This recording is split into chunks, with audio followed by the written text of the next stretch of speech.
Hello,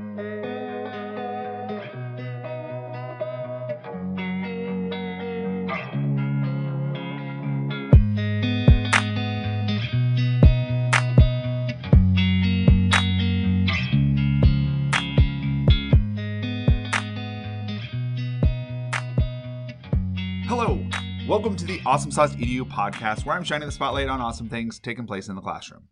I'm your host, Josh Stock. I am a 6th grade literacy teacher in Olathe, Kansas, and I'm going to share some of the things going on in my classroom. If you want to get a hold of me, you can reach out to me on Twitter at teachlikeaninja, or you can email me, teachlikeaninja@gmail.com. You can also check out my website, mrstockrocks.com. Here we go. Now, on this episode, I have a couple things I want to talk about, but here's a little bit of housekeeping that I wanted to share with you. You may have noticed that there are some ads running at the beginning and the end of each episode. This is something I started about a month ago. The site I host my podcast on is called Spreaker, and it allows the opportunity to host ads on the podcast. In order to do that, I get a portion of the revenue. I get, I believe it is, I figured up to about 1 cent for every 5 listens. So it's not a huge payout. I'm not getting huge sums of money for those ads. However, my hope is that I can make enough money off of it to cover the cost of hosting the podcast. It costs $72 to host the podcast each year. And so the hope is that those ads will help cover the cost of that. And we'll see how it goes. I'm going to give it 6 months and see if it's worth the investment of it. Thank you for your patience with you. Thank you for listening. Even with the advertisements on there, it is, like I said, just an opportunity for me to cover the cost of the podcast itself. Now on to the show. This week, I wanted to talk about reading. I'm a literacy teacher, and this has been a huge topic of discussion recently. How can we help improve student reading scores? How can we make students fluent readers? How can we make students love to read? And so I've been listening to a lot of podcasts. I've been reading a lot. I've been reading articles. I've been checking out any possible professional development I can to become a better reading teacher.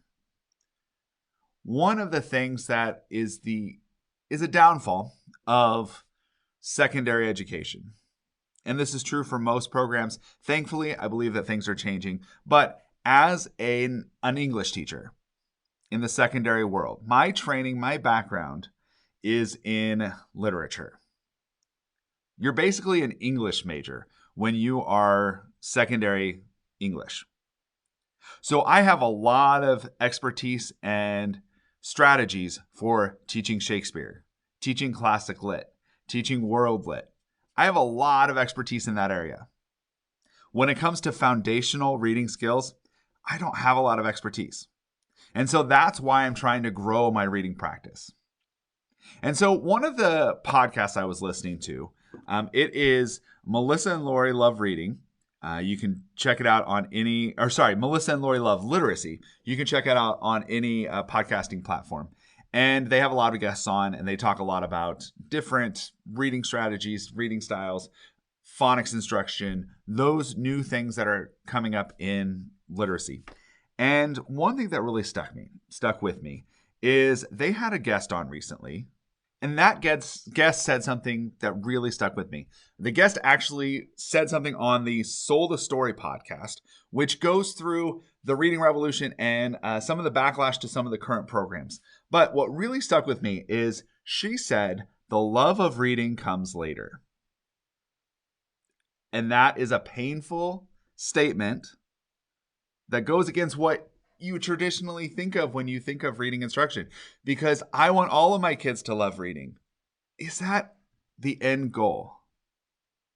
Yes, I realize that I would love for all of my students to love reading, and that is the hope, and that's what I strive for. But isn't the goal for them to be successful readers, to understand the value and the purpose of reading, and to be able to be successful anytime they come across a text? A lot of times they can't get to that love of reading because there are all those foundational stumbling blocks to get there. I am not a fan of going to the gym. There are some people that enjoy going to the gym. They enjoy working out. It gives them that boost of adrenaline. It gives them that energy. They feel healthier, and they love going to the gym.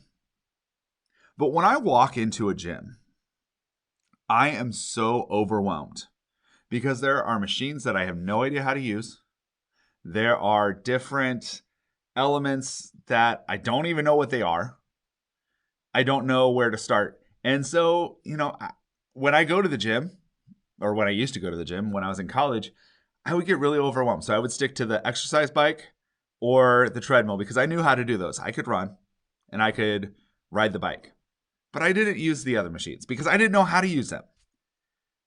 A lot of students feel that way too. When they walk into the library, especially if you have a well-stocked, an amazing library, there are so many books that can be overwhelming. I don't know where to start. I need someone to sit down with me and show me step by step by step, how do I approach this different machine or this text?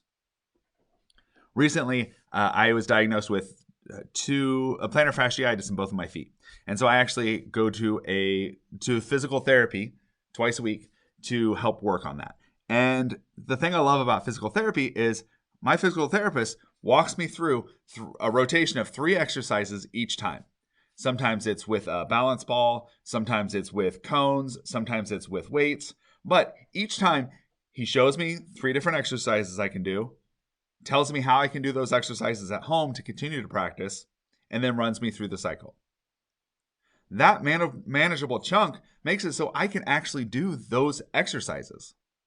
If I didn't have someone to show me those specific things, I don't know if I would do it because I would be overwhelmed. I wouldn't know what I was supposed to be looking at, what I was supposed to be doing. Students feel the same way when they sit down to a text. They don't know where to start with it. I love deer time. I love drop everything and read, give kids good books, put books in front of them, get them excited about it. But if a kid doesn't know what to do with that text, or they don't know where to start, they're going to avoid it. Just like I avoid exercises if I don't know how to do it. If I don't know where to start, I'm going to get frustrated and I'm going to avoid it at all costs. And I think sometimes we give our students a disservice by just assuming that if we give books to kids, they will love reading. I think we can get every kid to love reading, but sometimes we skip the steps that it takes to get there. And that's what I'm trying to remedy. That's what I'm trying to work on in my own classroom. I don't have all the answers for how to do that, but I'm reshaping how I look at reading instruction. Tomorrow, I'm going to be doing a book tasting with my students because we're looking at narrative nonfiction. And so I'm going to give them exposure to different books, but I'm going to show them how to handle that text. What do we do with narrative nonfiction? How is that different from typical nonfiction? They're going to have an understanding of what to do with that first before they start reading. And then I'm going to give them the weights at the right appropriate weight level. Meaning I'm going to give a book that the kids can work with. If I went to the gym and my physical therapist handed me 50-pound weights for each hand and told me to stand on the balance ball, I would fall over. So I'm going to, in that independent reading piece, I'm going to give them texts that are manageable, but are still going to push them. I'm also going to expose them to grade level texts as a whole class discussion, and we'll see how it goes. I think a lot can be said about things like genre studies because students need exposure to different genres to see what they're interested in. I hope this wasn't too rambly.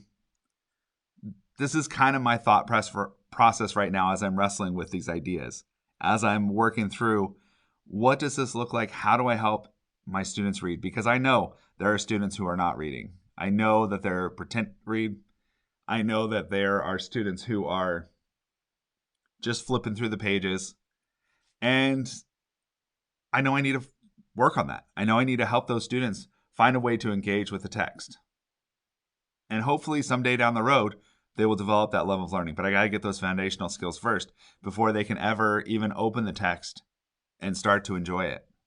Please reach out to me at Teach Like a Ninja on Twitter. Let me know if you think I'm completely wrong or if you think that there are other things I should be focusing on or looking at. This is such a nuanced discussion. There's so many different layers to reading comprehension. There's so many different elements that you have to look at. It's not just one thing, but this is kind of the area of my focus right now. And we'll see how that works. We'll see what improvements I can make. And as always, I'm just trying to get better, trying to be better for my students. That's all I've got for this week's episode. Thank you for listening. As always, you can reach out to me at teachlikeaninja on Twitter, or you can email me, teachlikeaninja@gmail.com. I hope you have a great week. Hopefully there's some sunshine heading your way. Until next time, book it forward and be awesome. Bye, everyone.